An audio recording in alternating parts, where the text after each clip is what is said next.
ഈ യുദ്ധത്തിന്റെ പോക്ക് എങ്ങോട്ടാണെന്ന് നിങ്ങൾക്ക് അറിയാമോ? നമ്മൾ ചാനൽ ചർച്ചകളിൽ കാണുന്ന പോലെയോ ലോജിക്കിന്റെ പുറത്തോ കോമൺ സെൻസിന്റെ പുറത്തോ അല്ല യുദ്ധങ്ങൾ നടക്കുന്നത് ആ രാജ്യം ഭരിക്കുന്ന നേതാക്കളുടെയും അവിടുത്തെ കറന്റ് സിറ്റുവേഷൻ അനുസരിച്ചിട്ടാണ് യുദ്ധങ്ങളുടെ മുമ്പോട്ടുള്ള പോക്ക്. അതുകൊണ്ട് തന്നെ ഈ യുദ്ധത്തിന് 3 പോസിബിലിറ്റീസ് ആണ് മുന്നിലേക്കുള്ളത്. ഇതിലെ പോസിബിലിറ്റി നമ്പർ 1, ഈ യുദ്ധത്തിൽ അമേരിക്ക, ഇസ്രായേൽ, ഇറാൻ ഈ 3 രാജ്യങ്ങളാണ് ഡയറക്ട്ലി ഇൻവോൾവ് ആയിട്ടുള്ളത്. പക്ഷേ അതിൽ അമേരിക്കയുടെ പ്രോബ്ലം എന്താണെന്ന് പറഞ്ഞാൽ അമേരിക്ക ഓൾറെഡി 37 ട്രില്യൺ കടത്തിലാണ്. അതായത് ഇന്ത്യ എന്ന് പറയുന്ന രാജ്യത്തിന്റെ GDP-യുടെ 12 ഇരട്ടി ഓൾറെഡി അമേരിക്കയ്ക്ക് കടമുണ്ട്. ഈ കടത്തിന്മേൽ നിൽക്കുമ്പോഴാണ് അമേരിക്ക ഒരു ദിവസം $1 ബില്യൺ ചെലവാക്കി ഈ യുദ്ധം നടത്തിക്കൊണ്ടിരിക്കുന്നത്. യുദ്ധം തുടങ്ങി ആദ്യത്തെ 4 ദിവസം കൊണ്ട് അമേരിക്ക സ്പെൻഡ് ചെയ്ത് $4 ബില്യൺ ആണ്. അപ്പോൾ ഓൾറെഡി കടത്തിൽ മുങ്ങി നിൽക്കുന്ന അമേരിക്കയ്ക്ക് ഈ യുദ്ധം ഒരുപാട് കാലം മുമ്പോട്ട് കൊണ്ടുപോകാൻ പറ്റില്ല. ഇനി ഇതിൽ തന്നെ ഒരു ചോദ്യം വരുന്നത്, അമേരിക്കയുടെ കയ്യിലും ഇസ്രായേലിന്റെ കയ്യിലൊക്കെ ന്യൂക്ലിയർ ബോംബില്ലേ, അതങ്ങോട്ട് ഇറാനിലേക്ക് ഇട്ടായി പ്രശ്നം കഴിഞ്ഞില്ലേ എന്നൊരു കോമൺ സെൻസ് വെച്ചൊരു ചോദ്യം തോന്നാം. പക്ഷെ അങ്ങനെ ചെയ്യാൻ ഒരിക്കലും അവർക്ക് സാധിക്കില്ല. കാരണം 80 വർഷങ്ങൾക്ക് മുമ്പാണ് ന്യൂക്ലിയർ ബോംബ് അവസാനമായിട്ട് ഉപയോഗിച്ചത്. അന്ന് ഉപയോഗിച്ചതിന്റെ ക്ഷീണം മാറിയത് വർഷങ്ങൾക്ക് ശേഷം. അന്ന് ആ ന്യൂക്ലിയർ ബോംബ് ഉപയോഗിച്ചതാണ് 2ാം ലോക മഹായുദ്ധം അവസാനിക്കാനുള്ള മെയിൻ കാരണം. ഏകദേശം 2,10,000 പേരാണ് അന്ന് മരിച്ചത്. അതോടുകൂടി ലോകം മനസ്സിലാക്കി ഈ ഭൂമിയിലെ ഏറ്റവും ഡേഞ്ചറസ് ആയിട്ടുള്ള വെപ്പണാണ് ന്യൂക്ലിയർ ബോംബ്. അത്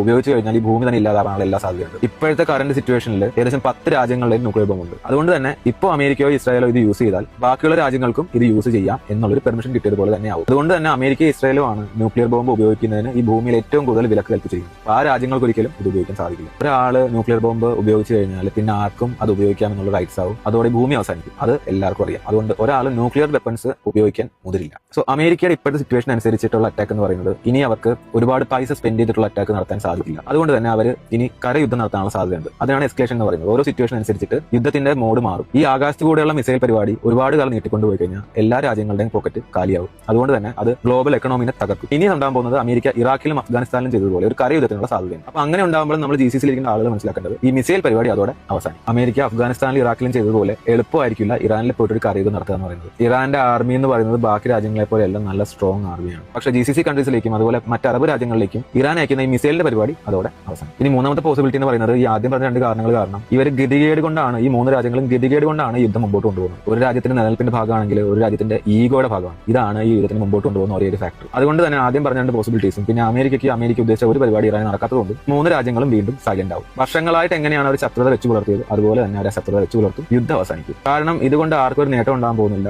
ആരും വിജയിക്കാനും പോകുന്നില്ല എന്ന് 3 രാജ്യങ്ങളും മനസ്സിലാക്കും. ഇനി മതത്തിന്റെ പേരിൽ GCC രാജ്യങ്ങളും അറബ് രാജ്യങ്ങളും തകരണം എന്ന് ആഗ്രഹിക്കുന്ന ഒരുപാട് പേരെ കമന്റ് ബോക്സിൽ കാണാറുണ്ട്. അവർ മനസ്സിലാക്കേണ്ട ഒരു കാര്യം എന്താണെന്ന് പറഞ്ഞാൽ GCC രാജ്യങ്ങൾ തകർന്നാൽ എൻ്റയർ വേൾഡ് എക്കണോമി തകരും. അമേരിക്ക എന്ന് പറയുന്ന രാജ്യത്തിനെ ഡ്രൈവ് ചെയ്യുന്നത് GCC എന്ന് പറയുന്ന എക്കണോമിയാണ്. അതുകൂടാതെ ഇന്ത്യക്ക് വേണ്ട കുക്കിംഗ് ഗ്യാസിന്റെ 70% വരുന്നത് ഖത്തർ, സൗദി പോലുള്ള അറബ് രാജ്യങ്ങളിൽ നിന്നാണ്. വീട്ടിൽ അരി അടുപ്പ് കത്തിച്ച് ജയിക്കേണ്ടി വരും. അങ്ങനെ ഒരുപാട് പ്രോബ്ലംസ് ഇന്ത്യക്ക് വേറെ ഉണ്ട്. അതുകൊണ്ട് ഈ യുദ്ധം എത്രയും പെട്ടെന്ന് അവസാനിക്കാൻ എല്ലാവരും പ്രാർത്ഥിക്കുക.